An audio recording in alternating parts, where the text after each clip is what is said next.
So, and again, you can always access. Thank you, Krista. I knew I'd forget the second you said record. Thank you. So, you know, either or here, but just a note to get you started there. Let's go ahead and right out of the gate, let's just get rolling. We're going to create a new case. So first, let's talk about how cases come in and kind of some of the high-level important information about the code module.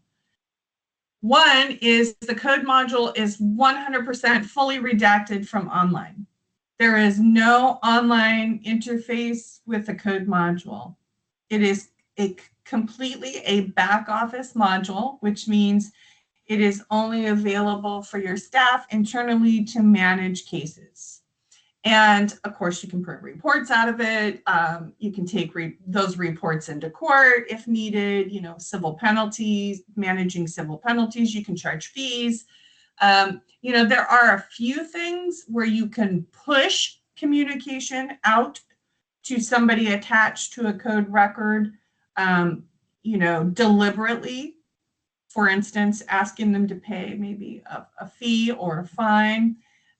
Or having some sort of direct communication with them through the workflow.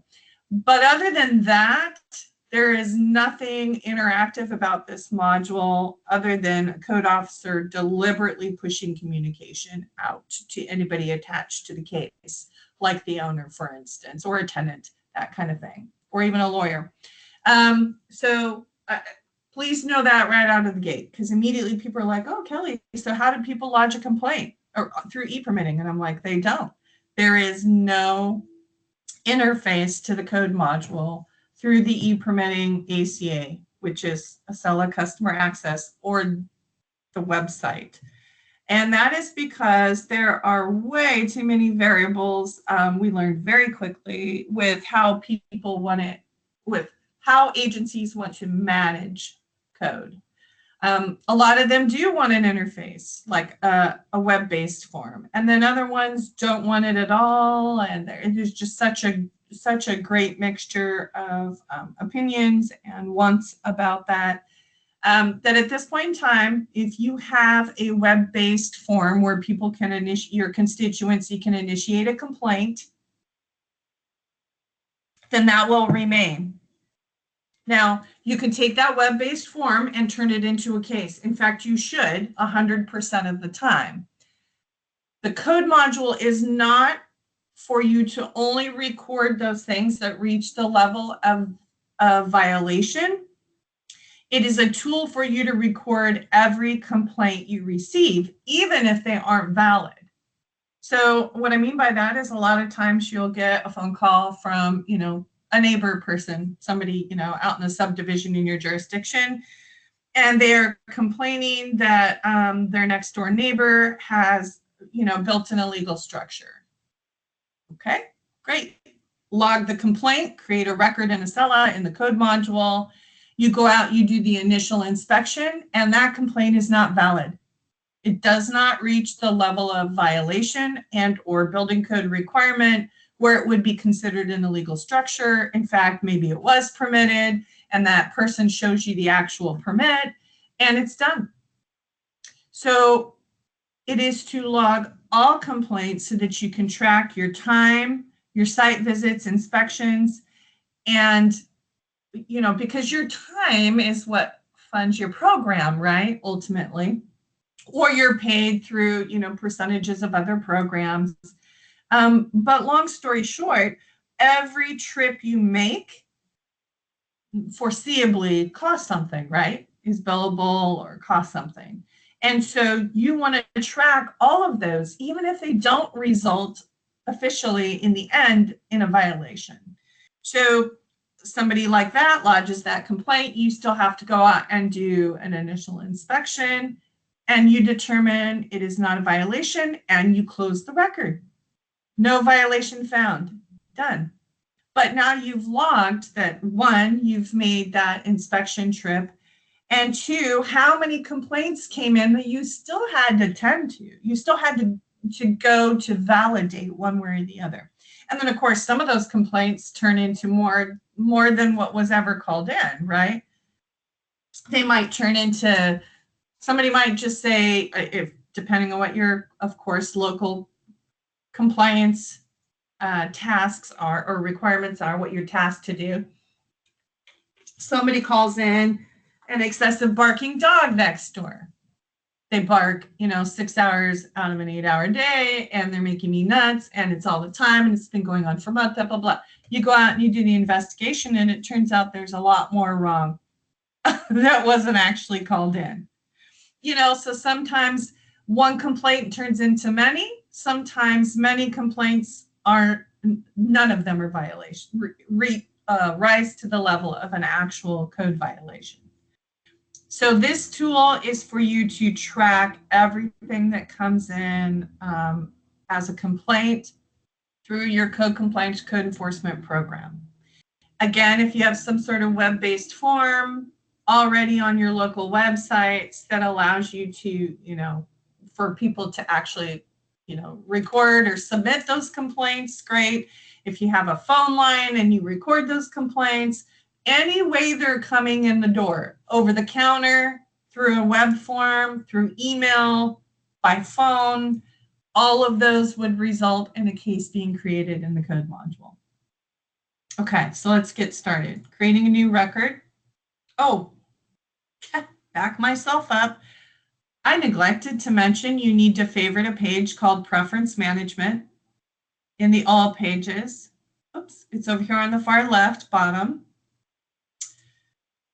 Preference Management allows you to set your default module. Now, this is the module that the system starts at and defaults to based on your selection here. You might have permissions as a user to multiple modules. In fact, code officers usually have a need, FYI, to anybody doing the user submittal, or consider what you maybe have already submitted on the user submittal. But code officers very often need permissions to all modules. They need to be able to see records, to verify things. They need to be able to see maybe activity at an address. They might have a complaint about something, but they need to see maybe activity or historical activity at a given address, or, at a certain, location or locale, that kind of thing. And so a lot of times, just so you know, code officers do tend to need minimally read-only, but they usually need more than that in all modules.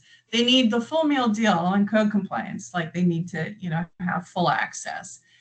So they can do everything in the code compliance module. But in the other modules you might have, depending on, again, on what they're doing, but usually they, like I said, minimally need read-only, but oftentimes need even a little bit more than that, because on occasion they might need to apply a condition, like a stop or a lock condition, to a record in another module, depending on the severity of the violation. Things like raw sewage and stuff like that are almost, or become fairly urgent based on health and safety concerns and stuff like this, right? I mean, there's all kinds of variations of or degrees of severity that might come up through code compliance.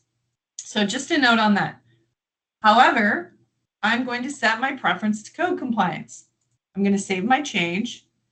And anytime you change your preference, anytime you toggle between your preferred module, you need to do a hard refresh, which is this little recycle looking icon here in the upper left, so that it will pick up the change. Oops, what in the world? That's strange. So that it will pick up the change. And upon doing a hard refresh, and both browsers, Chrome and Edge, both have this same icon here in the upper left, it will close any pages I already had open, because it has to go check, or it has to redo the pages, reset everything, so to speak, based on my change in preference in my preferred module. Upon doing that, any pages I might have had open are now refreshed to be about code. Formerly, I was set to building. These filters in my task page would have been about building things, right? So on that note, it is key that you understand how preference management works. The only page it doesn't care about preference management is the record list. And that's simply because it has a toggle up here where I can make, a decision. Notice it defaulted to code compliance now, though, because my preference is set to code compliance. So that's cool. However, I can move around very easily in the record list. Unfortunately, Acela did not provide this module dropdown on any other pages. So all other pages that you might have favorited all look to your preference, to what your preferred module is, to determine what data to present to you. So that's a key piece of information. Before I started my record, I wanted to make sure that I had set my personal preference to code compliance. So I'm going to create a new case. It's under code compliance. There are 3 record types here. The authorization is brand spanking new. In fact, you're the first 6 agencies to get it like right out of the gate.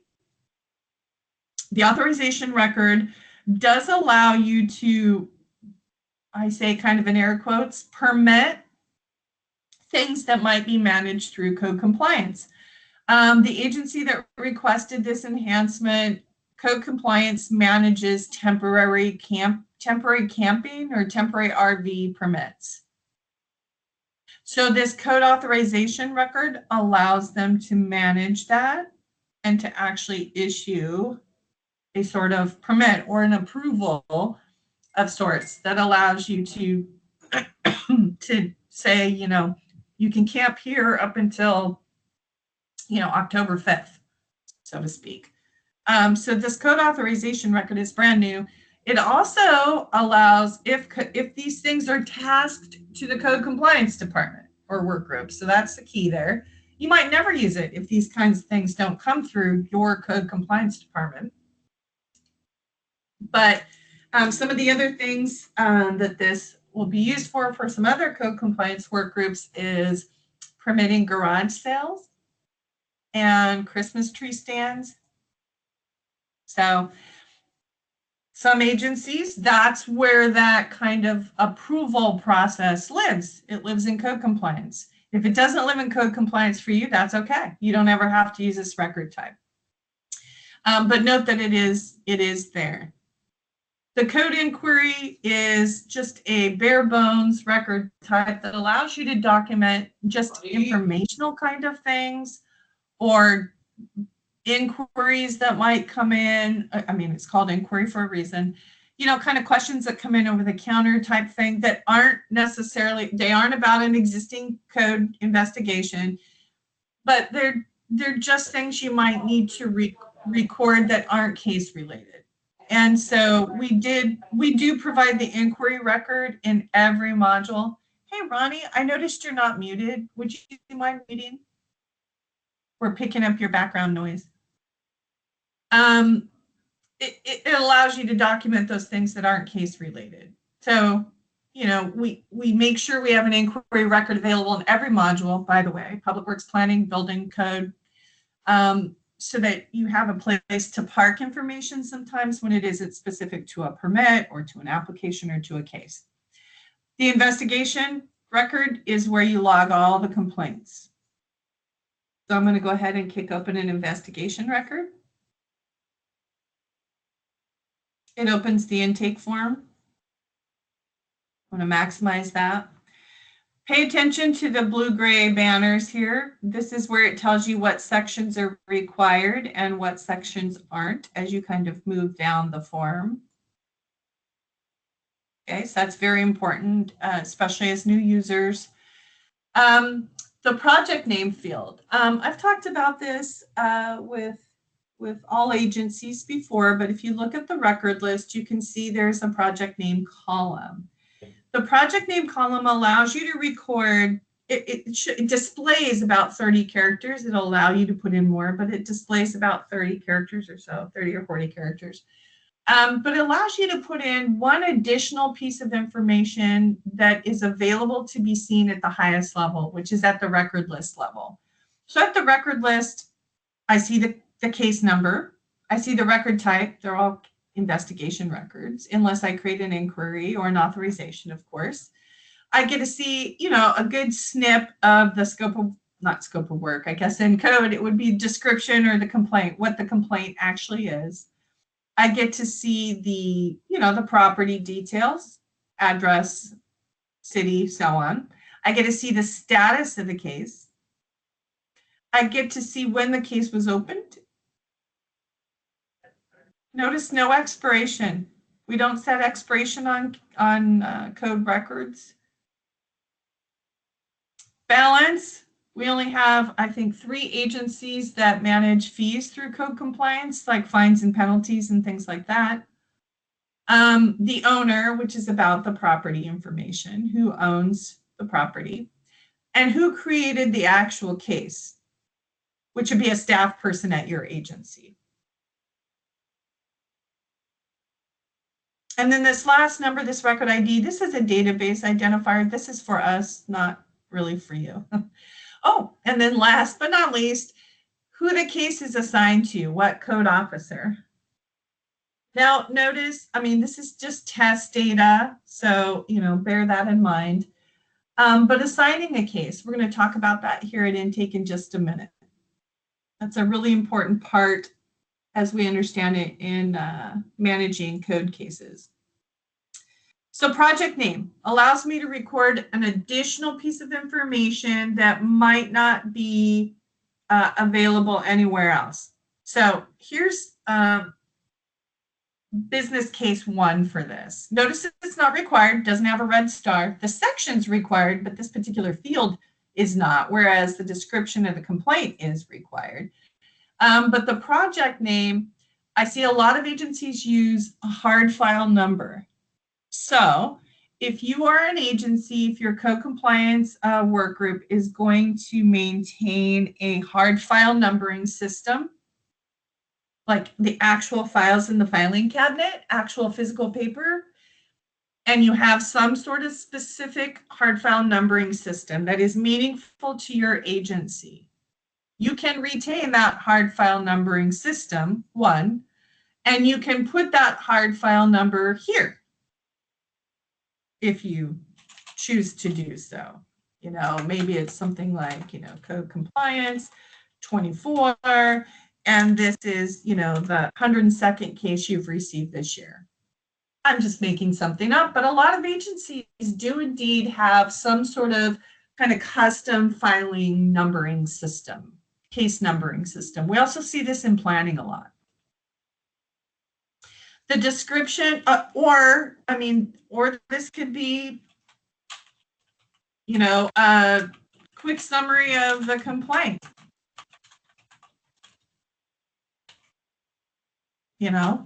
That's up to you guys. However, I'm going to log what the complaint is here.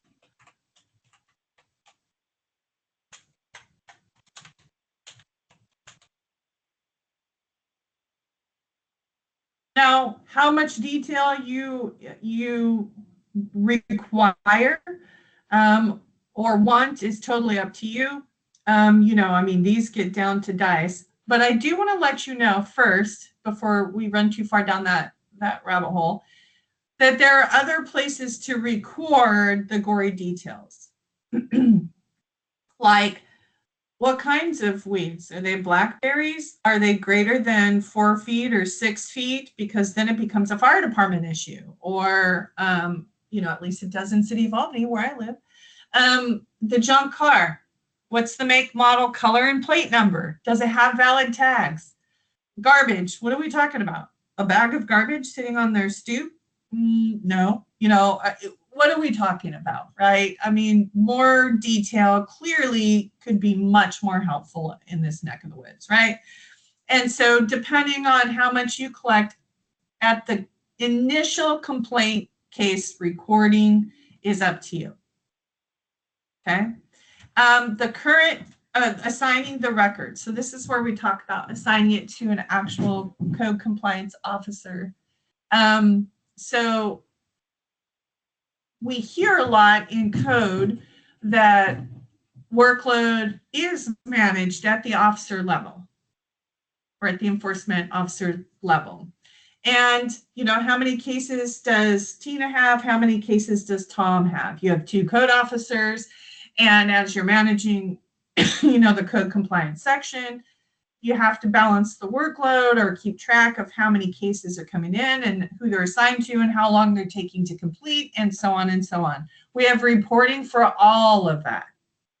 But that reporting relies heavily on assigning the case in order to manage things at a workload level. So code enforcement, I would assign it. Look, we don't have anybody, so let's pretend Stady permitting is code enforcement, and I'll assign it to myself as the code officer. Now, whoever over the counter is, if this is coming in over the counter, is recording this complaint, or if the code officer took the call directly, they can self-assign, right? A tech person or somebody at the counter can assign it to the lead tech code officer, and that code officer can reassign it. I mean, don't feel like assignment is like in stone. It can be very easily changed. But again, we did learn that in planning and code in particular, that individual persons are assigned to applications and or like in planning, a planner of record, and that planner is the responsible person for that application from beginning to end. And we have heard the same thing about code, that something's assigned to a given code officer. Now, do I have to assign it right here at intake? No. Notice there's no red stars here. I could wait to assign it until after the case is created. I could wait to assign it until after even the initial inspection is done to determine if there's any valid violations or not. So the timing of assigning this record can be, yes, here at intake, or it can wait till after the record's been created, or at whatever point in time assignment to the actual code officer responsible for tracking and managing the case makes sense. All right, so let's talk about the property data here around code cases. They are parcel based. They are not address based. So on that note, an address is not required. Now, if it's about a house or a structure, then absolutely you'd put in an address. All this is saying is that a minimum requirement to create a case record, or a code record, excuse me, is minimally I have to have a parcel. Minimally. I cannot create a new record without at least a parcel. And the reason that we made code parcel based is that when we designed this module with code agencies, we learned that a lot of the work they do is on undeveloped property or in the right of way. Graffiti in the right of way, illegal camping in the right of way, raw sewage in the right of way, on undeveloped parcels, just illegal camping on an empty piece of property, right? And it won't have an address if there's no structure on it. If it's undeveloped or it's right away, it will not have an address. So you have the flexibility that if it does not have a structure on it, you're not going to get stuck, right? You don't have to put in an address. I do want to say that in all of your agencies that have the code module, we will be creating a named parcel called right of way, minimally, unless you define otherwise. There is a submittal that was sent for code for temporary parcels, aka named parcels, same term. There's also an informational document that's companion to that submittal about these and what the purpose of these kind of named parcels would be. And right-of-way is the best example. For right-of-way, it doesn't have a parcel and it doesn't have an address. So what do you put here? How would you record a complaint, say illegal camping in the right-of-way? You would need some way to record that. So on that note, we do create what we call named parcels in your parcel data that allows you to minimally record something that is attached to the right-of-way. Now, you can get a lot more granular with this, however. So in Marion County, they have right-of-way dash camping, right? I'm trying to pull them from memory. Right-of-way dash graffiti, right-of-way dash utilities.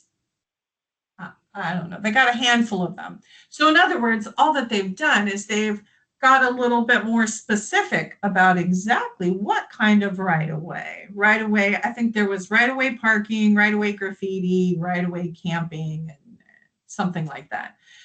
So they got a little bit more specific with the named parcels so that they could report on them more specifically. So if I wanted to go into the system a year from now and say, how many right-of-way graffiti cases did we bring in? I could actually, because of the way Marion County broke it down, I could actually go in and search the right-of-way graffiti parcel and look at all the records attached to it. So consider that potentially if you're going to submit any named parcels, is that you can get more specific with this. And again, there is an informational document that I provided with the submittal form that gives you a lot of context and good examples. And so please use that document when you're completing that submittal. I can tell you right now, minimally, all of you will need right away. Now, and Public Works needs right away too, by the way, as a named parcel. That same submittal applies in Public Works. It was sent with the Public Works module documents or submittals as well. And that's because Public Works does a lot. They do right of way, right? But in the code compliance capacity, it's things happening in the right of way, which in the code compliance world seems to be a lot of things. A lot of complaint-oriented things that they have to manage that occur in the right-of-way. And so you can't get more or less. You can just stay with the basic right-of-way, or you can get more specific with it and break it down a little bit, kind of like Marion County did. All right, I'm going to search this again. So that right-of-way parcel I indicated when it was created. Oops, look, I opened it twice. I just gave it the city will be the owner of that right of way, right? The city tends to be the owner of right of way. And if it's not the city, then whatever the valid owner of that right of way, of what right of way might be. Our understanding typically it's usually the city or the county. So, but it does have to have an owner. So notice it has no address, and that's because right of way has no address. And then it asks me, okay, I found a matching parcel to right of way. Do you want the address, even though there is none, and the owner attached to it? And absolutely, yeah, I want it all. Just bring it all in to the application or to the case record. So I've brought in the parcel of right of way. I've brought in the owner. You can kind of see that in the example here. All right, I'm going to delete both of these. It's asking me, oh, if you're going to delete the owner, do you want to delete the parcel? And yes, I do, because they're related to one another. But I am actually going to go up here and do an address search as if this were a house.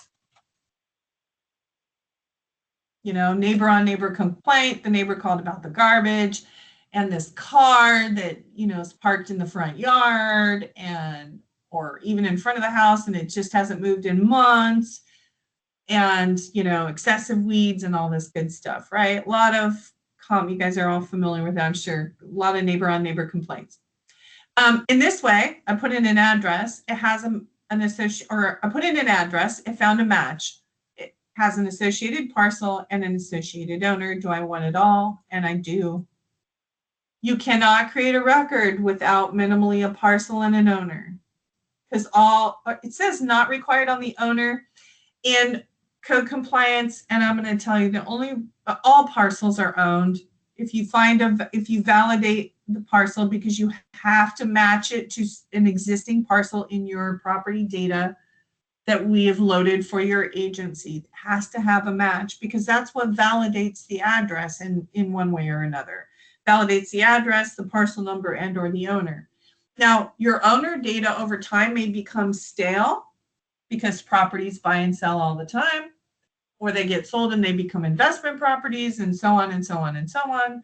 So your agency, just as a reminder, provides us with the APO, which is the address parcel owner data, and you'll be providing that to us with some sort of recurring frequency, once a month at a bare minimum, or at the most frequent. We don't do daily or weekly, monthly and or quarterly, etc. I highly recommend, if you can manage monthly, that you do it, because this data seems to just change. Property data seems to just move with great speed. So, all right, the complainant. Who is the complainant? The complainant, I doubt, is the owner. Usually the owner doesn't complain about themselves. Not often a licensed professional. This is just kind of the general Acela framework. But the complainant, you would just record their information. Sorry, Krista, I'm going to keep the complainant here. Recording an address, optional. Notice this section, the complainant section is not required. The reason it's not required is we had a lot of agencies say they accept anonymous complaints. So just a heads up about that. There could be a case created that has no complainant, or which means no contact information or anything indicated. If your agency does not allow anonymous complaints, then note you'll always be filling this in, and your front counter staff or whomever, or your web form should always have a space to collect the complainant information. Minimally, a phone number is required.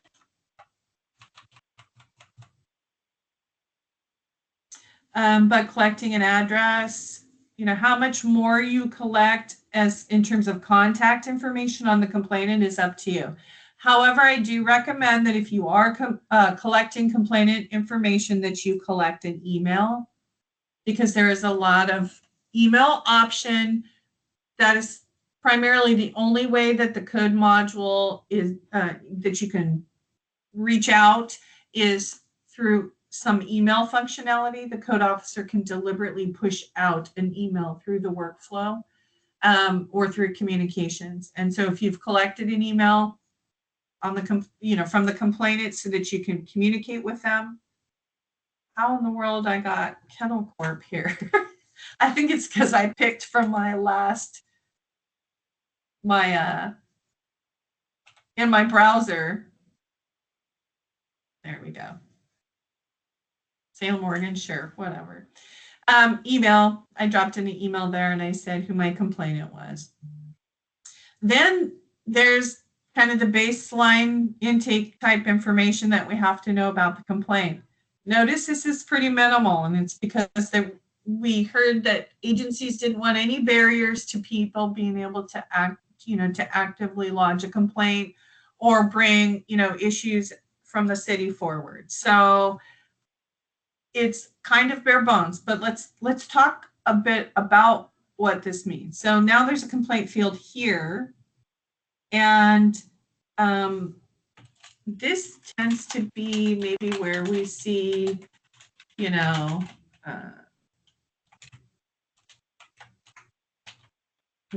tag, no tags.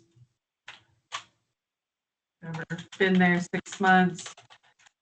You can record details here, or record only the same information you collected up here in the required field. I can just do a Control-C and a Control-V if I wanted to, or I could record a greater level of detail here. If I have it at intake, a lot of times you might not have it at intake. I mean, I didn't have it at the top. I don't have it down here, right? But on occasion you do. And so if you have greater level of information, you can record that here. Complaint category, this is customizable. This drop-down and this drop-down are customized by you. This submittal form was included with this meeting invite. We will always, however, include the value of multiple categories, multiple subtypes. Now, let's talk about kind of what that means. Remember, our complaint was garbage, junk car, and excessive weeds. Those might have, each of those three might have different complaint categories. I can tell you the weeds will definitely be weeds.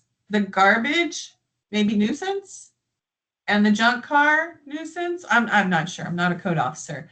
but they might have different complaint categories, and they might belong in different subtypes as well.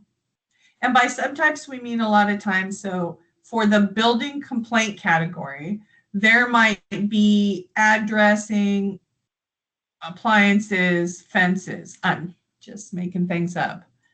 And for the graffiti category, there might be, I don't know, no subtype that goes with graffiti. And with nuisance, maybe it's, obstruction and garbage. I'm just, again, you get the idea here. I'm just making things up. When I select building, this list does not change to be only the building subtypes. When I select graffiti, it doesn't change to be only the graffiti subtype. So keep that in mind. However, please let us know the category and the subtype by category. So for building, you could put building as a category, and then in the subtypes for building, it's helpful, at least to me, for you to identify these 5 subtypes belong to building. And then when you provide us with nuisance category, these 8 values belong to the nuisance category, and so on, because I'll build them, and I know the project managers do it as well. You're not seeing it here, but I'll actually put like BLD in front of address, appliances, and camping if these were the 3 building ones. Because we can't make the list like these 2 items connected, where building only shows the building values, instead I'll identify the subtypes by the category they belong to. For instance, by preceding them with BLD. And then for nuisance, NUI in front of these bottom 3, or whatever the case might be, to try to help with that lack of connection between these 2 drop-down menus. Now, in this case, they're multiple. Garbage, weeds, and a junk car are not all under the same complaint category, which means they're also not under the same subtype. These 2 pieces of information are key to code compliance reporting. They are a way for you to break down the information into reportable categories. You may or may not have these today, but we will need values for these 2 drop-downs as per the submittal that is provided to you. And because at intake, I know this is not just a single complaint line item or a single category. It will involve multiple categories and subtypes. I'm going to put this here at the intake side of the form.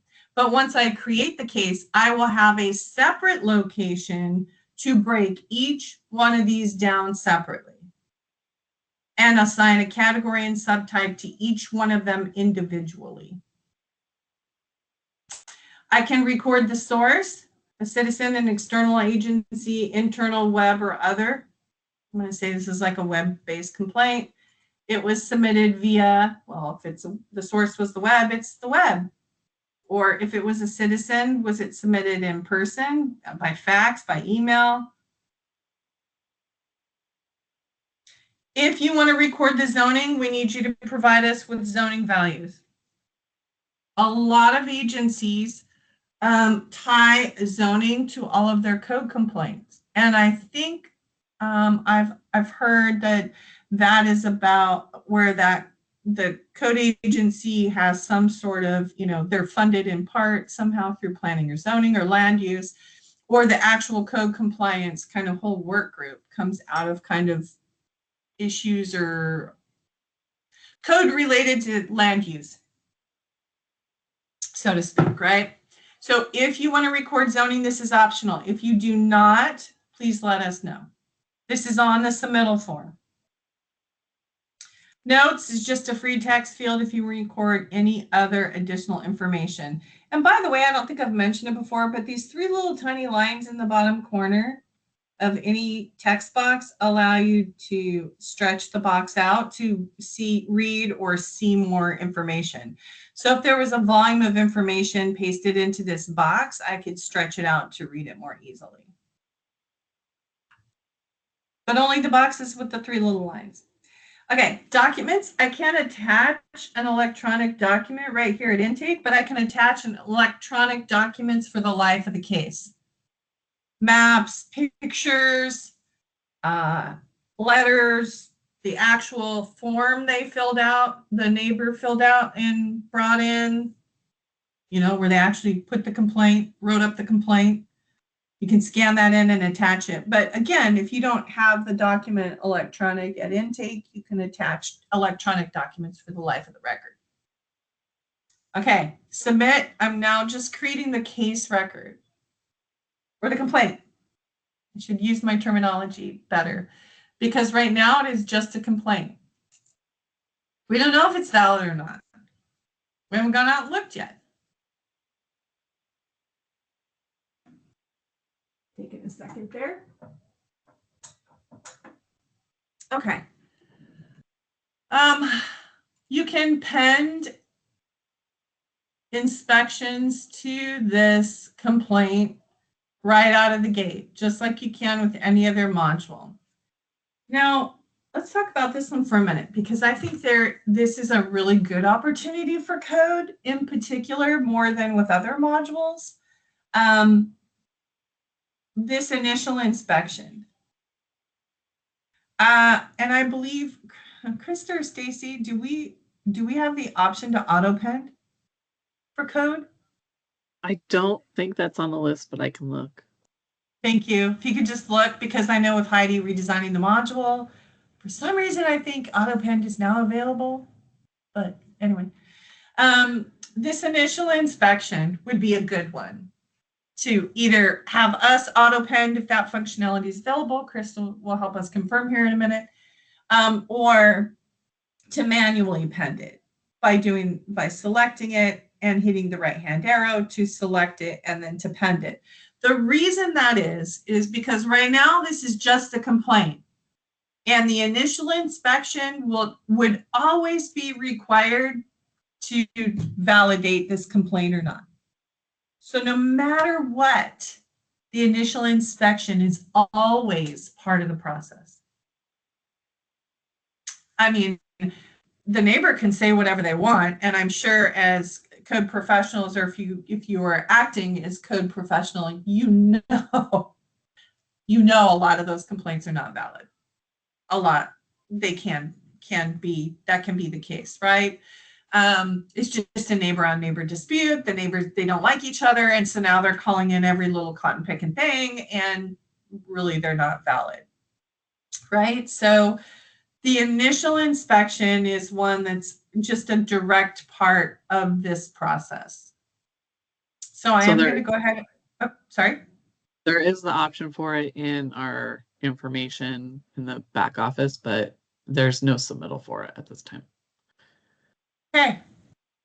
So you can auto-append the initial inspection. I will look at getting that submittal sent out, making the update, getting it sent. So pending inspections, I'm going to manually append the initial inspection. It's just confirming that I'm doing that. And then it drops me back into the record list for code. I need to hit the refresh to see my new record. There it is now at the top. One thing Acela is not great at is refreshing these list pages or any list page, where you see a list of information,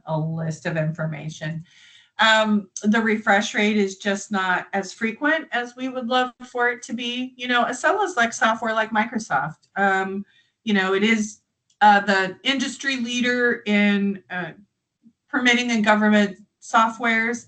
But there's little things about it we're not madly in love with either. And it's just like when I use Microsoft, Word, there's some things I wish it did differently, or Excel or whatever. And this is just one of those small things. So the refresh is in the upper right-hand corner, by the way, on all of their pages. See me hovering over there. So here's my new case. So now I'm going to open my case. And remember, this is all back office. The customer isn't seeing this. I just want to make sure and remind. Okay, so first things first is once I create the complaint record, or I log the complaint and I create a record, One is just, let's look at workflow. Workflow is the life cycle of the record from beginning to end. And the workflow in the code record is very simple. We create the case. We initiate the investigation, because no matter what, I have to initiate the investigation. If we're going to go out in the field and we're even going to look to see if this is real or not, or any one of these three is valid or rises to the level of an actual violation or not, then I need to initiate the investigation.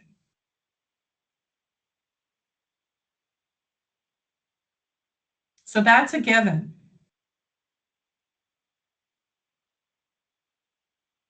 Once I result it, it turns green. It's now in the completed.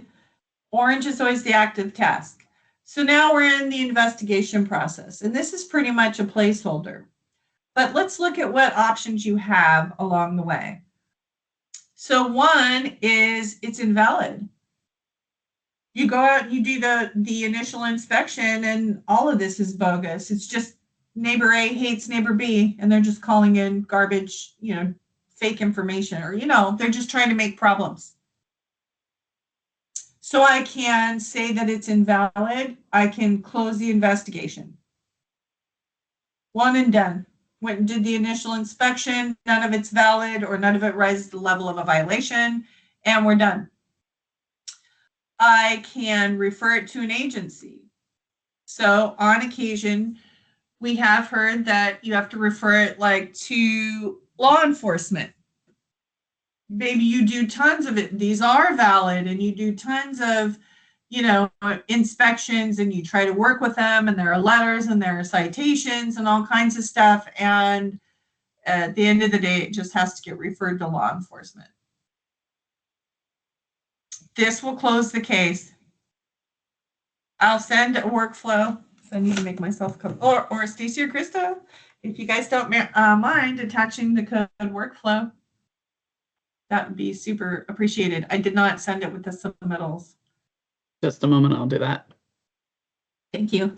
So we have under review is just more like communicative. I can't really think of a great, in training on this for a lot of years now, I can't really think of under review. But it's there. It's a parking status, which means it doesn't change the workflow in any way. It's more just a communicative status. For other internal staff that are looking or reviewing cases, they might know that for some reason, this case is under review. You might ultimately issue a citation. This closes the case. So we'll talk about that here in a minute. Compliant. These are violations. You work with them. You do lots of inspections. You're doing back and forth. You're working with the homeowner or the tenant or whatever. And finally, all three violations are compliant and the case is closed. Case update notes allows you to truly just document a case update. But I'm going to caution you on this one. There are other places and potentially better ways maybe to document case notes. So hang on to this for a second. You have to kind of think about what works best for your agency and what you should document where, depending on what you're documenting. Okay, but there is an opportunity for you to do case update notes. This does not change the workflow, just allows you to put in case notes. All right, so I don't want to go too much further with workflow. I just kind of want you to know what's here, what's available to you. And then let's talk more about, now that we've just initiated the investigation, the next step is going to be that we go out and we do that initial investigation. That initial inspection, forgive me, wrong word. Because this complaint is, all it is right now is still a complaint. So I want to go into the inspections. I'm the assigned code officer, or I'm the tech for the work group, or whatever, the clerk for the work group. And we need to schedule this initial inspection. I checkbox it. I go to manage inspections, add schedule, and I have to fill in the blue banner. You'll see, it'll load here in a second. I would assign the inspection to myself as the code officer, or the front counter clerk or tech for our work group would assign it to me, or whatever the case might be. Keeping in mind, before I get too far down that trail, when we assign the record, that lives here in description of work tab, right here, kind of in the center. Kelly is the assigned code officer for the case. This assignment does not trickle down into inspection assignment or into anything in workflow. This case ultimately is the responsibility of Code Officer Kelly. Now, if other code officers do some of the field inspections on it or the site visits, fine, whatever. But ultimately, this case is assigned to Kelly. Now, would it typically mean that because Kelly is assigned the case, she's probably doing also the inspections? Yeah, probably. But not always, doesn't have to be. I just didn't want to lose sight of the fact that the record assignment is not the same as the inspection assignment. Okay, it could be a different code officer or a different person. So I'm going to initiate scheduling this. I have to fill in the blue banner. In fact, I'm the code officer. I'm Kelly. I'm going to assign it to myself. There is no public assignment of the inspections in code. There is no public interface to this. So internally, staff are scheduling the inspections, the field visits. You get to decide the date. It always defaults to same day. There is a quick link here for get next working day, which would be tomorrow or whatnot. But if you recall, when we asked for inspection information, there's a submittal for inspection information where we ask your calendar days for all of your inspection calendars. I don't believe code was listed there, and I need code inspection days. So when you send back some of your code submittals, please do note, I do need to know what days, if not Monday through Friday, what days of the week will you be performing code inspections? For some agencies, they only have a code officer part-time. So they only do code inspections on Tuesdays and Thursdays. We need to know that. Because we'll set up the calendar, the inspection calendar for code accordingly. We'll only leave it open for Tuesdays and Thursdays. So that then if I said get next working day, it would jump to next Tuesday. Okay. We don't really do appointment level scheduling. However, if you wanted to actually schedule a time, remember this is only internal. But if you did actually make an appointment level inspection, maybe you did call the owner to meet you at the property because right now the issues with the tenant, maybe you did schedule it at an appointment level. You can enter that time here if you desire.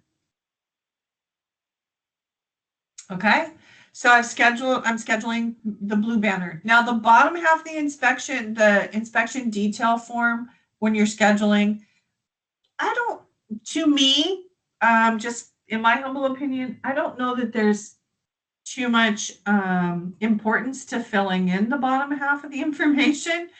And that's because there's no public interface. Staff are scheduling the inspection. So there isn't really a requester. I mean, maybe the tenant called and asked for you to come out because they feel like they've resolved the violation. I mean, at that point, sure, I suppose you can record, information. If you haven't, feel free to record it. But don't feel like you have to record it when you're scheduling code inspections because it's just a little bit of a different twist, right, when there's no public interface. So the blue banner minimally, I'm scheduling this inspection for today to myself as the code officer. It's telling me the inspection will be scheduled today. Great. And so now it's scheduled. So now it went from pending to scheduled. We got the complaint, let's just say yesterday. The initial inspection was pending. I was assigned the case. So in my tasks, I can look at things assigned. I can even look at a report. I want to show you this because the report in this case might be most important. There's a workload report to say code active assigned cases. I can run this report to see all of the cases that, who's assigned what. I just put in opened yesterday to today just to be silly.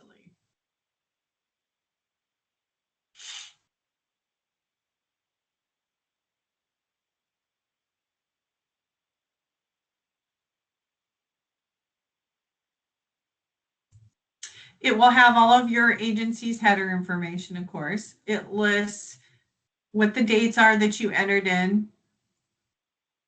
It says who's assigned, how many cases, the different complaint categories and subtypes. I only have the one case, right? But you get the idea here. You get a nice clean list of all the cases assigned to each code officer. Even if you only have one code officer, this report is still very important so you can see how many active cases are in the queue. Just a very key report for code, so I didn't want to forget to touch on it. Okay, so this complaint came in yesterday. It was assigned to me, and I'm scheduling myself to go out and do the initial inspection to take a look at what's been, what's been said here to see if it's real or not, or any part of these 3 items is actually a violation or not. So I go out and I do this inspection. Now, a lot of agencies I hear, they say, oh, we don't document the inspections. We just go out in the field and do it. And I'm going to tell you why, we only have one code officer and this and that. And I'm going to tell you why that puts you at a great deficit for using this module is one, and the most important one is we have an inspector app, an Oregon inspector app that the code officers use in the field. It relies on inspection assignment. So one, it relies on the fact that you've scheduled the inspection. Even if you're self-scheduling, just self-schedule it for yourself, assign it to yourself. Then it will show up on the app. You go out in the field, you do the initial inspection. In the app for code, you can take photos of violations and attach them to your inspection reports. And they are hard code time and date stamped, which meets court requirements. So that is a very, very slick tool that code officers can have with them in the field. And not only that, is you can see all the case details out in the field. It's essentially taking Acela with you out into the field. So it allows you to not only see the active case that you're on, but it allows you to see other cases, and you can search things by address and various other ways. Yes, Becky. So if you have the app while you're out in the field, can you create a new code case? That is such a good question. And boy, we've got a lot of that lately. Today, this moment, no, but it is a logged enhancement. We have that request in the queue with our app developer. So it's coming, in my understanding. So soon to be, because yeah, I could totally see that. We hear a lot that when the code officers are out in the field and they're doing inspections or site visits on other code cases, they see another thing. While I'm in the neighborhood, I see, this other issue. And I might want to initiate a new case on the fly while I'm in the field. Makes perfect sense. So that is currently a logged enhancement that's in the queue. All right. So we go out, we do this initial inspection. And again, like I say, some agencies are like, oh, we just don't even do that extra step. And I'm like, well, too bad, so sad, because here's what you lose. One is use the power of the app that allows you to go out and actually log the inspection, what you found, take photos, pictures of, those pictures of violations, all of that is all attached for the permanent record. And it all meets court requirements should you ever have to, move the case into court. It goes that far. And it logs all of your trips. And a lot of times, trips equal activity, and activity equals program funding, right? So how many trips did we do last year? How many trips did we do last month? How many complaints did we receive? How many of them turned into violations? How many of them didn't? All of this kind of data ultimately starts to, back capacity of the program and how many staff you have and those kind of things. So this initial inspection, we went out and we did it. So I'm Inspector Kelly. Of course, I don't have the app in hand, so I'm just going to result it from here.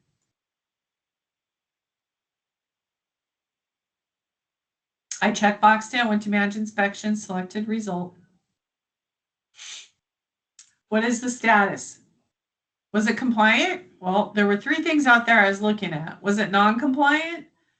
Was there no violations observed at all? So there's that one. That kind of shuts the door. That's when whatever was the complaint was lodged is completely not valid. Progress accepted, no progress, potentially canceled. Sometimes that happens. You schedule something for yourself. You scheduled 3 inspections today, and the first 2 ended up taking so long. Ultimately, I had to cancel the 3rd one, or whatever the case might be. Information only can be used, no access, and not ready. These last kind of 4 are remnant of the building module. From no progress up are specific to the code module. However, we found that that agencies were using these sometimes in code. So we kept them, we retained them. So if there's a place for these that makes sense when you're doing your code inspections, please use them. In this case, if one of these 3 rises to a violation, I'm going to be resulting this as non-compliant.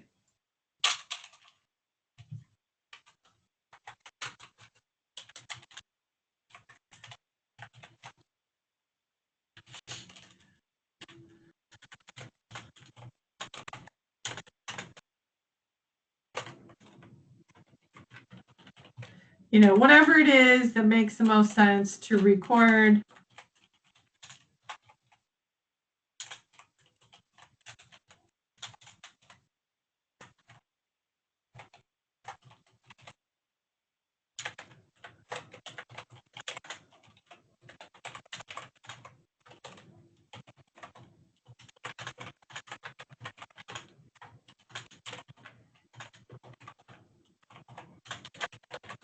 Okay, whatever makes the most sense to record, as much or as little or whatever as you deem necessary based on your procedures or what you determine. Oops, didn't need to do that. What you determine to be required information. The inspection date. So you might have scheduled it for the 12th, but because this is a completely back office module, maybe you didn't end up going out until the 13th. Okay, but you record the actual inspection date. It is going to default to the assigned inspector. However, if it ended up not being you or not being that officer and ended up being someone else because that other officer called in sick for the day, then you need to make sure to record the correct inspector that actually went out. Okay, save to save my result.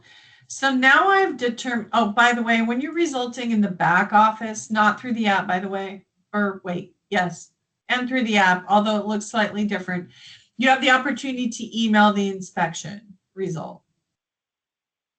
I can email the inspection result to the complainant. Would that make sense? I don't know. Depends. Really depends. We hear a lot, and I can cancel to not email anything. Through the app, a lot of times the code compliance officers do want to email that to somebody, but they tend to email it to the homeowner. or to the tenant, to the tenant, forgive me. You can collect additional information after the case has been created.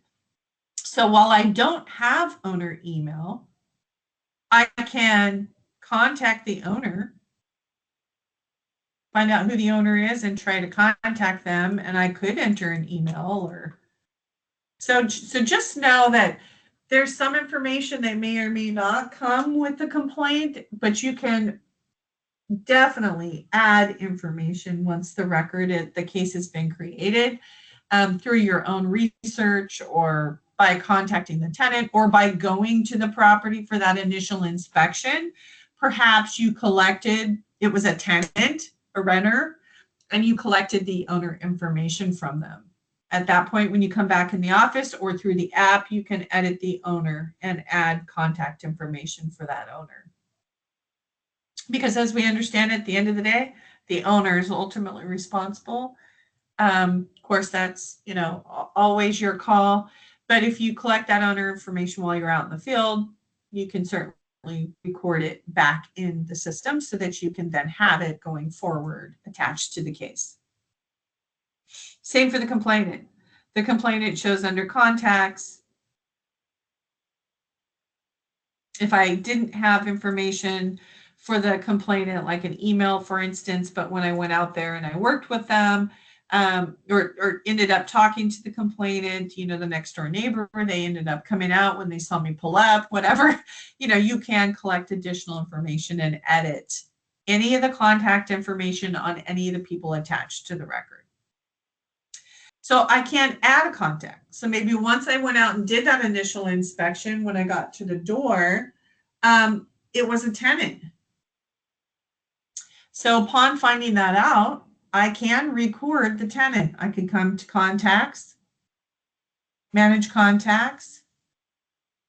I could do a lookup. It's always best to first at least search,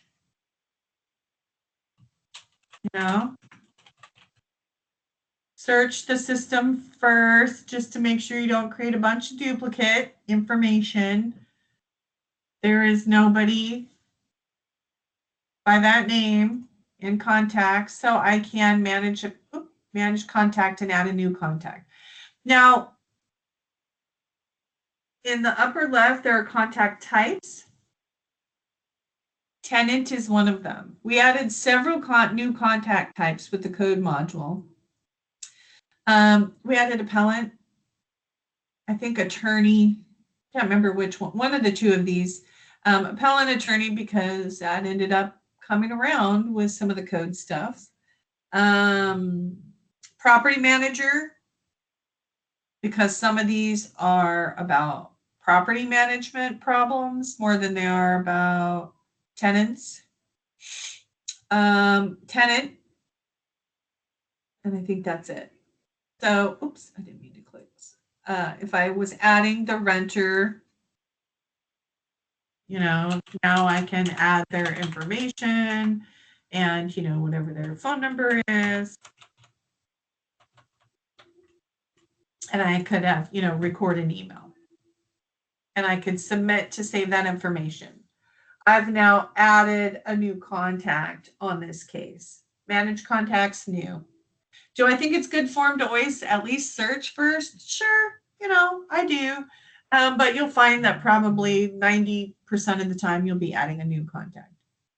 And you're adding them at the record level. So, all right. So that inspection was done. I'm kind of talking through the process. Clearly, we're dragging it out because we're talking in depth about each little step. Complaint comes in, workflow, I initiate the investigation, schedule the initial inspection to validate the complaints or not. If nothing on the list was valid, I would now come into workflow and I would close the case. I would have resulted it as no violations observed in my inspection result, and I would come in here and close the case. Either call it invalid or investigation closed. And this record would close. Done. But if anything was valid in my inspection, I resulted as non-compliant because one of the three things was valid, or maybe two of the three things was valid. I think I put in my notes. So now that we've determined there is an active violation, we come up to this tab called Activities. This can be done by the code officer or by a tech or clerk type person that supports your program, either way, but they have to have the information so they know what to enter. So there's that. I would add a new activity. The activity type is code violation. There are two code related activities specifically. We'll talk about notification in a minute. Notice as soon as I said violation, this whole bottom section appeared. I'm going to say junk. You can see I've typed it before. Junk car. And let's just pretend that's the local revised code citation for junk cars in our code compliance. So the junk car at 300.2, it is in process. This violation is now in process. I can give it a priority. If this was something like raw sewage, it might be high priority because it has to be resolved much faster than maybe a junk car, let's say. Call it normal. It defaults to the logged in user that's entering the information. I'm logging this violation today. The due date would be the date I have told them they need to have it resolved. So let's say I'm giving them 2 weeks to move the car. I set a timer on this violation. In the description, this is where we tend to see, blue Chevy Nova, 70s, we don't know what year it is exactly, plate number, oops, my cursor's in the way, plate number, GGH-332, flat tires on left side, whatever, no valid tags. And you could even put in, I have seen, DMV information, DMV registered owner equals Tom Miller, or whatever. Now notice I have the intake form pieces again. Remember I said when it's multiple categories and multiple subtypes, I would have an opportunity to assign a category and subtype at the individual item level. So now I do.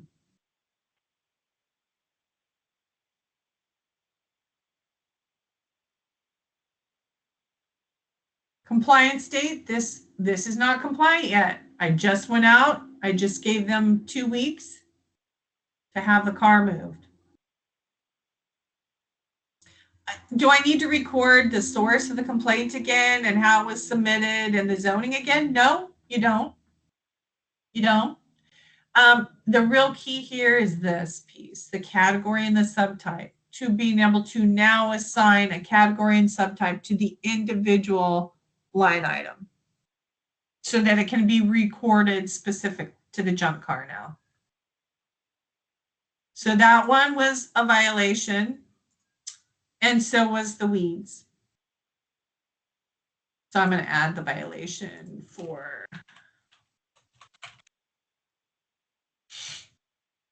in process. This one's also normal. Maybe I gave them a little bit longer with this one.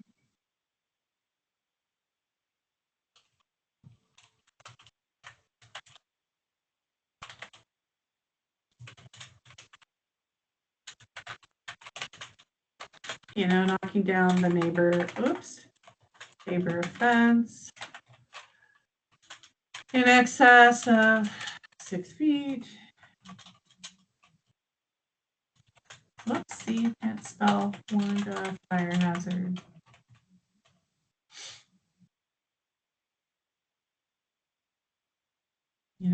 Weeds, grass and weeds. Save. So now Out of these three, the garbage was just like a bag of clothes or whatever they put on the front step that they were giving the neighbor. And it sat there a little too long, whatever. So of the three things complained, in the complaint, only two rose to the level of an actual violation. Oh, and by the way, if you need to, edit or go back, because you're going to be coming back into these and kind of actively managing them. I forgot to put, if you want to be an agency that does code citation, you could put it in the activity name. That's totally up to you. You don't have to. You could just say junk car, noxious weeds. Now I put a timer on these. They're in the task list. There's an activities tab. These were called activities. So I go to activities and I pull up a filter for my activities due within the next 2 weeks. My would be on cases that where I'm the person listed. Oops, where's my record? My name was attached to these. I entered them. I'm the code officer. And if I am a data entry clerk or whatever, I should probably put the code officer's name for the assigned to staff. They're the ones that has to track them. So any filter preceded with the word my is about the logged in user. So if I'm code officer Kelly and I log in for the day, I go to activities and I look at my activities due within the next 2 weeks, due within a week, due today. My whole department, meaning not just me, but the other two code officers, so I can look at everything. Due within a week, notice it's gone because I said the car was 2 weeks. I gave it a 2-week due date. And the excess weeds, the blackberries, are a month out, so they're not showing at all. I can also look at code violation activities, everything. Not just about me and not just about when they're due, just everything that are still on active records. And I can sort them. By the way, any filter, the results, I cannot talk today. You can sort by any of the column headers. So I can sort this by the priority from low to high or whatever. I can sort by the due date. And I can ascending or descending, oldest or newest.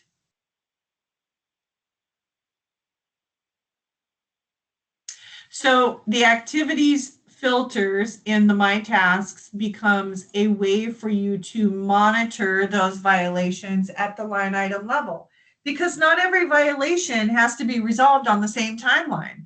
Some things are much more urgent. City of Kaiser? Got a complaint of a horse at a house in the middle of a subdivision. Like just a standard subdivision, not lots of property for each house. No, like standard lot subdivision. And so the code officer went out and there was indeed a horse penned in the side yard. And it was such a small side yard, the horse couldn't even turn around. So urgent, probably, right? Not only for the health and safety of the animal, but the level of severity of that kind of issue. Right? And I guess the horse was in horrible shape as well, which is super sad. So anyway, there was a lot going on. So much more urgent than a bag of garbage sitting on the stoop or some blackberries that have been there for 2 years, right? So yes, for sure, the activities, the recording of the line item violations allows you to track those violations in a more granular way. It allows you, and I can now report on how many by subtype and category. I can start looking at code special use. I think they're under special use. Sorry, I got to look and see where they're at. Workflow, code active, all activities, code all activities by employee and record, or code violation activities. So these two different reports have a little bit different, way that they are set up. So you got to run the different reports, kind of see what your preference is and what kind of information they're presenting and in what format. So this particular report is showing code violation summary. So it's looking at activities because that's where you record code violations at the line item level. It shows there's one nuisance, one weeds, because it's looking at the categories, and then it looks at the subtypes and tabulates those as well. So you can imagine as you get a robust program and you get going, this starts to show you what kinds of complaints your officers are dealing with by category and subtype. Here's by employee and record. How weird. There's no calendar widget. There should be. So let's just say that. I will get that figured out.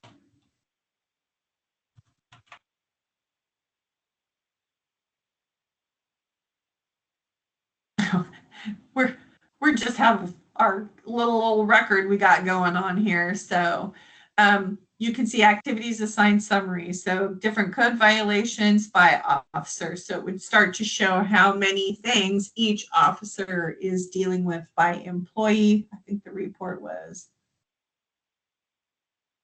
by employee and by record. And then it would, on the subsequent pages, it'll include the record details. So you can start to see how this data starts to, here's case statistics. You can see how the data starts to, compile. Of course, as you have more records and you start filling them in, the more data you put in, the more data you get out. This report is super slick. It's brand new. Code compliance case statistics, cases opened on or after the 1st and on or before the 12th. So obviously I only put in like a 2-week range. How many cases created, how many active, how many closed, who they are assigned to, the categories, the subtypes, and then the case detail.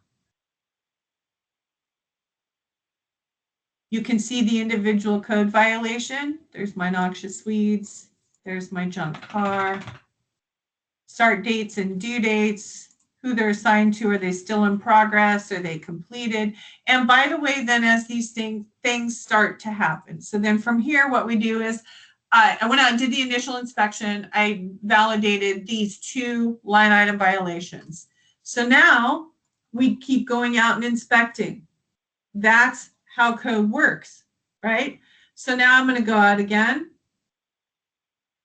I'm going to go out now and do a site visit. I'm going to do it today. I was there a week ago, and so now I'm going to go out. We're pretending time is fast forwarding. I'm going to go out and do another site visit to see, progress.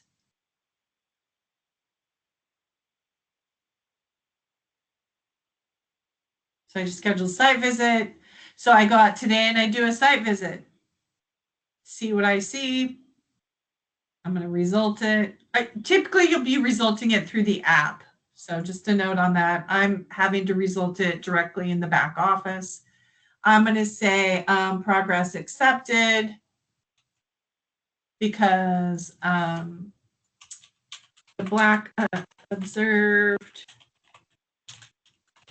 blackberries have been cut down, fence repaired, resolve. Junk car still needs removed. Whatever you observed and whatever you want to record, but I'm accepting progress.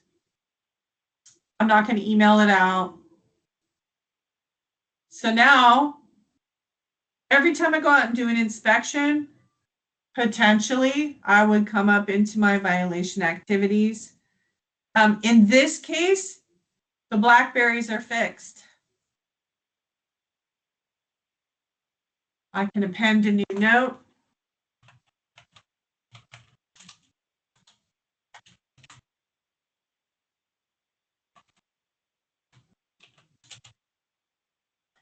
I can give it a compliance date now on this particular line item.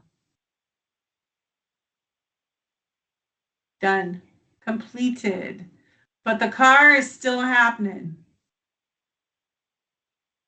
I can add an additional note, for today if I wanted to, but I don't have to.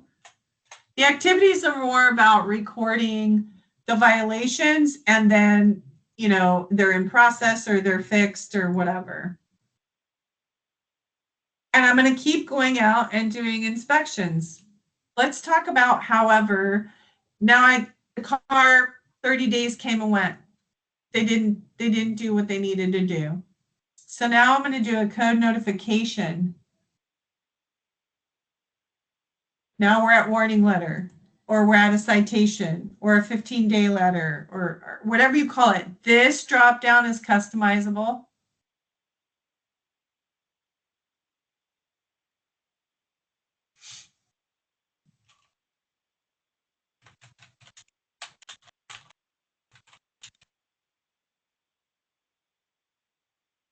And I'm going to mark this completed because what I'm recording with this is just that I'm sending the letter today. Started today, done today.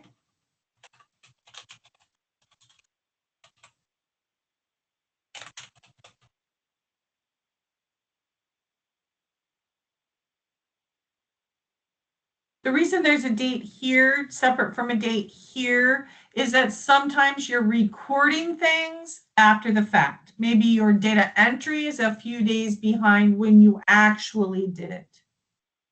So just a note on that.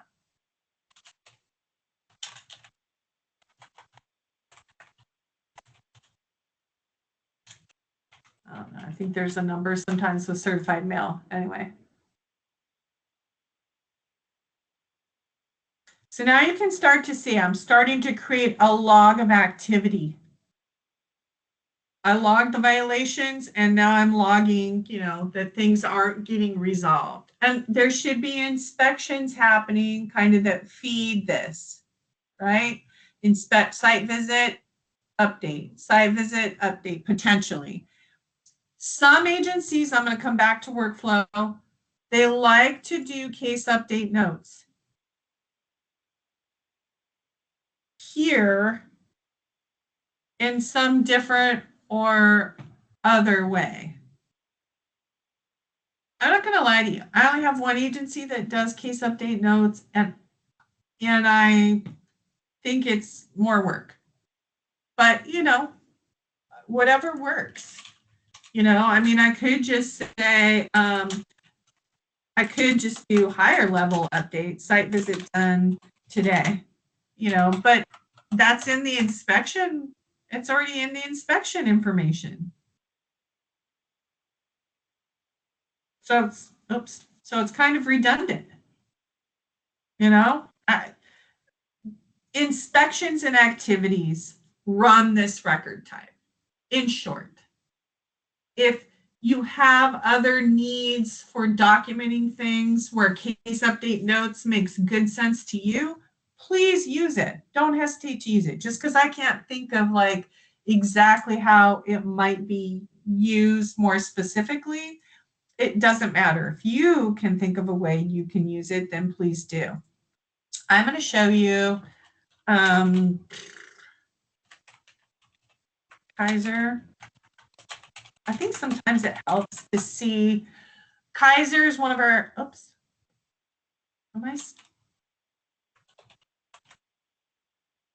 couldn't type my password correctly.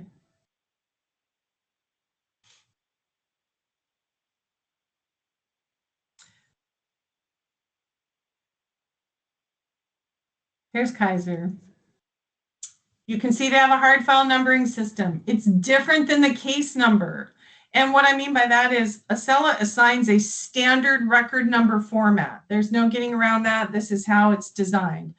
The first three numbers identify your agency. The second two are a year band for the year the record was created in. The next is a 6-digit sequence starting at 00001 every calendar year with the first record created. NVST is the investigation record type. So some agencies still like to hang on to some sort of hard file numbering system. You can clearly see that Kaiser does. They put that in the project name. Instead of using this as the hard file numbering, I'm just saying, this makes more sense to them. To me, it looks like it's a counter, 58, 59, 60, 61, 62, 63, and so on. And notice it's slightly off from the number over here. You would think it'd be 1 for 1, but as they're creating other record types, like an inquiry or an authorization record, those numbers are also numbered. And maybe they only want to call the case records a number. So there's like a 5-number difference. They've created 5 other records here. So you can see sidewalk obstruction by a basketball hoop, famous complaint. Chickens in the wrong place, can't have roosters, sidewalks. They do, notice they have some temporary parcels.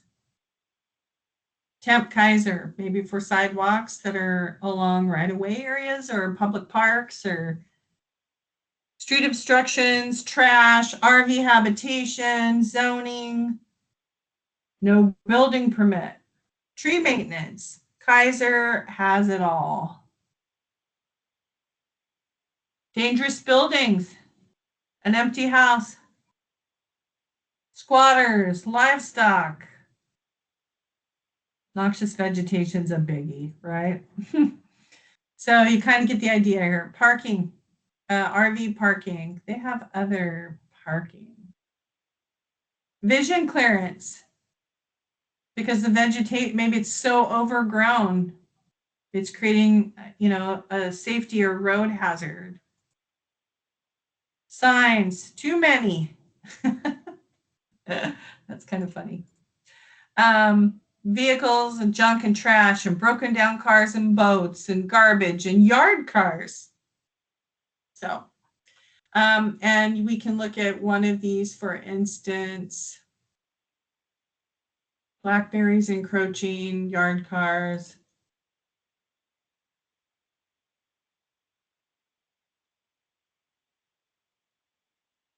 See how they're tracking these?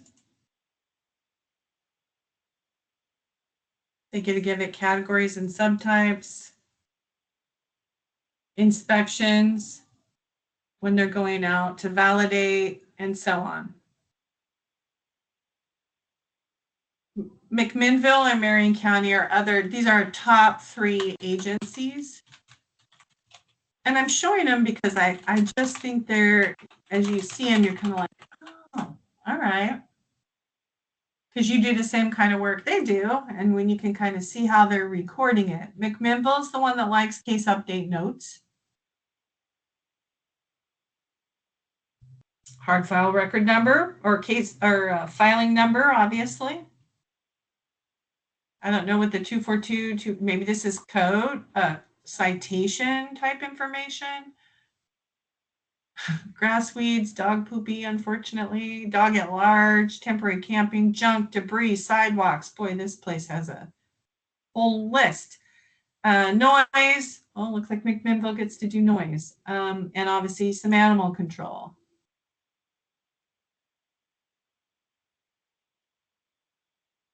This case is closed.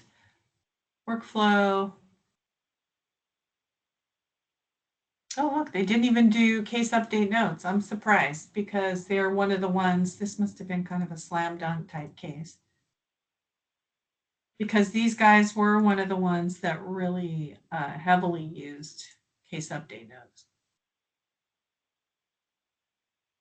I'm not seeing much of it. Let me look more at, maybe they're more active.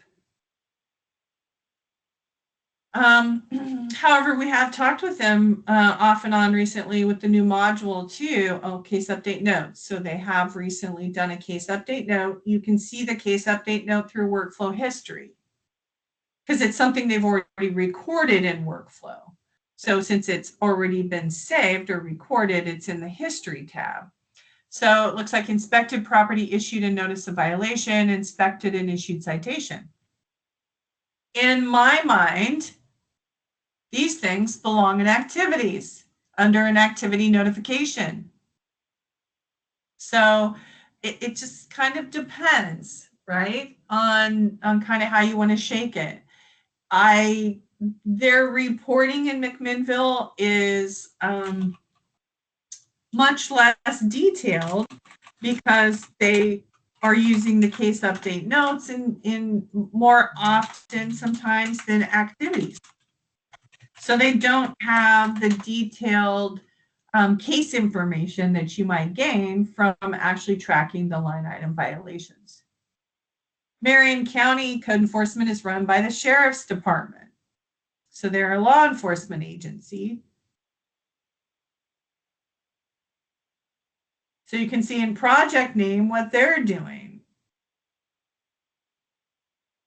They're kind of putting maybe a summary, a short summary of maybe the chief complaint or the, short list of the what's been lodged as complaint.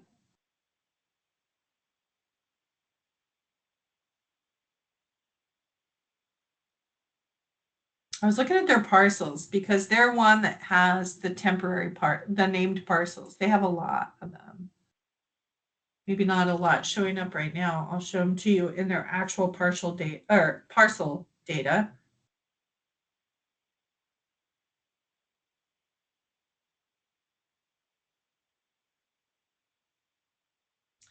So the violation here is solid waste and RV habitation.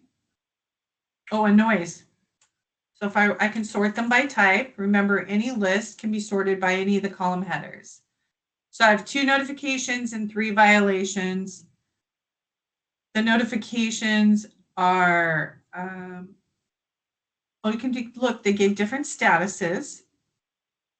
They're still in process of working with these. I'm curious what the notifications are. Notice of correction. There's their list. It's custom. A citation, a notice of correction extension, email in person, an informational letter, a phone call, or a text message.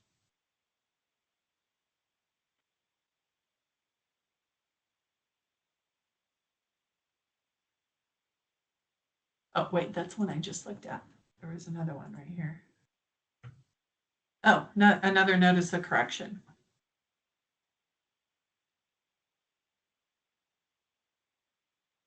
Set the due date. See the different due dates on this violation. They gave them till October 8th. Looks like 8th. It looks like on all the violations, they gave them till the 8th. But that isn't always the case, right? Like I said, some things are much more urgent or severe than others. Maybe you decide that everything has to be done by the same schedule as the most urgent item. That it's totally your independent procedure on that note. But due date does allow you to track different levels of resolution depending on the severity of the violation. All right, I'm going to jump back here really quick, make sure I touched on intake violation level activities. There is one other really great report that I think is kind of crucial to code enforcement in particular. Oh, whoops, I'm in Marion County, got to be careful. That is crucial to code enforcement. And I think that is I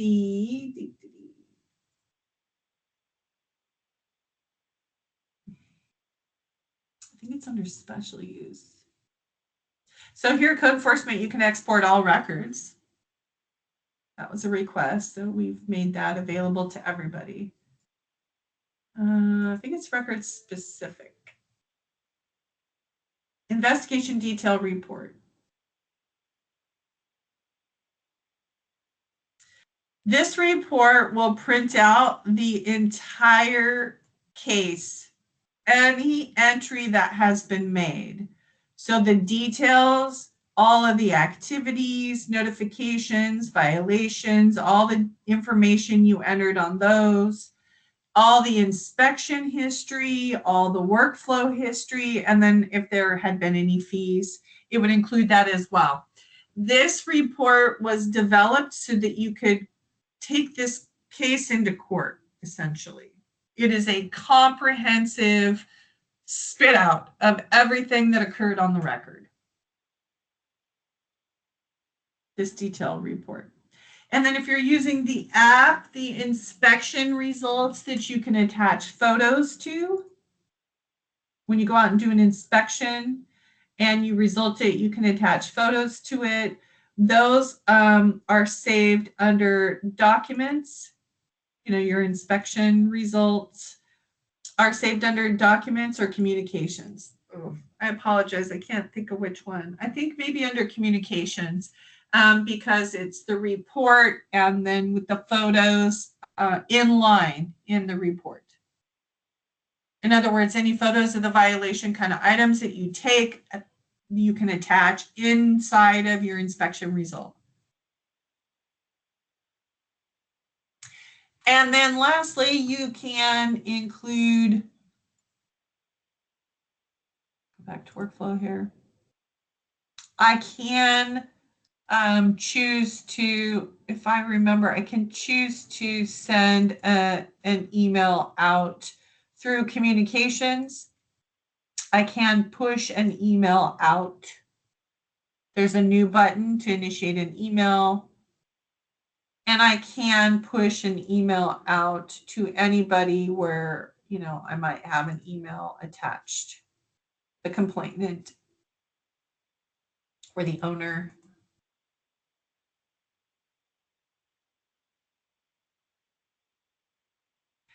Please note that if you are, this is called an ad hoc email, meaning I go to communications, I say new email. It's called an ad hoc email.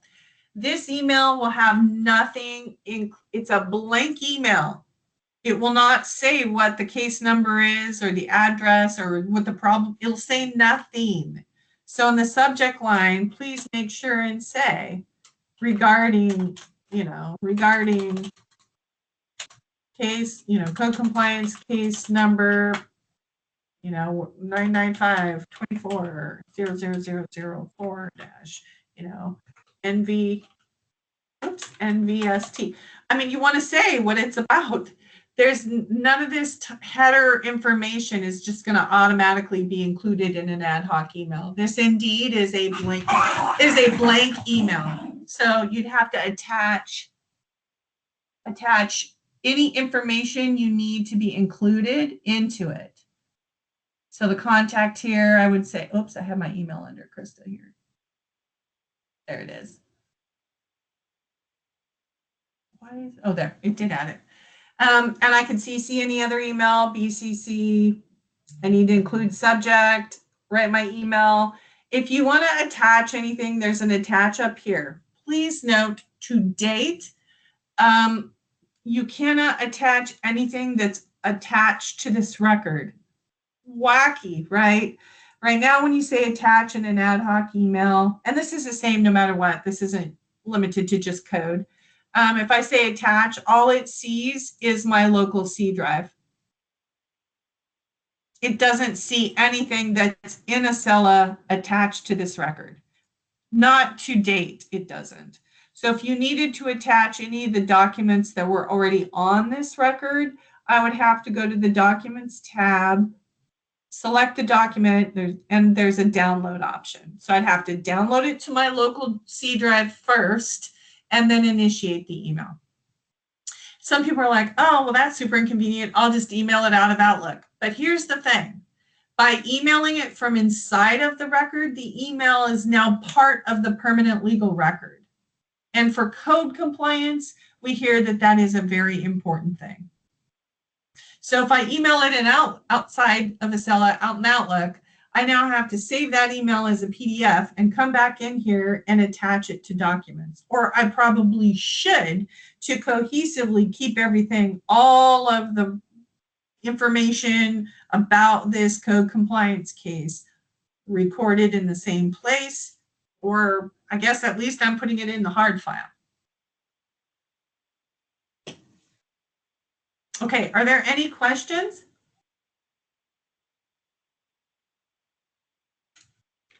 Before we wrap up, I know it's a lot of information. Kind of the big takeaway is you create a record for every complaint. You initiate the investigation through workflow. You do the initial inspection to validate if what's been complained about, it really rises to the level of violation or not. If it does, you record those in activities and off you go. From there, you're doing recurring site inspections or site visits to check progress or compliance. And then as they are coming into compliance on the various violations, you are updating those violation activities as completed or not.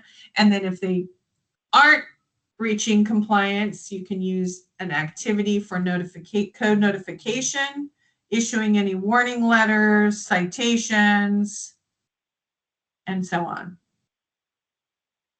Kind of, just constantly tracking the different things that you're doing to help this code case reach compliance. All right, I'm sure you'll probably think of questions later on. If you do, please reach out to any of us project managers or to your assigned project manager for your individual agency, and we will get those answered for you right away. Please take the time to complete the code compliance submittal forms. And if you can have those completed by next week, that would be fantastic. All right. Thank you, everybody. We appreciate your time. Have a great day.